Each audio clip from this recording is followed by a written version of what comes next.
Nasikitika kwa kumpoteza mwanangu Mikidadi Abbas Juma mwenye umri wa miaka 21. Nilipokuwa kwenye biashara zangu nikapigiwa simu kwamba mwanangu amekamatwa. Nilipokuja hapa nikabidi niende vituoni kumwangalia kama yupo. Nilizunguka vituoni vyote hapa mjini bila mafanikio. Baada ya kurudi saa 12 nyumbani nikapigiwa simu kama mwanangu amekamatwa na watu wasiojulikana. Nilipotoka hapo nikafuatilia vituo vyote vya polisi bila mafanikio yoyote. Niliporudi saa 12 jioni nyumbani nikapigiwa simu kuna maiti 4 zimetupwa pembezoni mwa barabara Kibaha.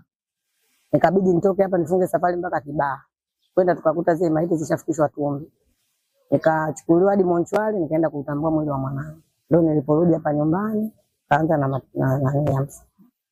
tibu za msiba. Mwanangu alikuwa ni bodaboda, dereva bodaboda na kijiwe chake hapo ninapokaangia mimi samaki.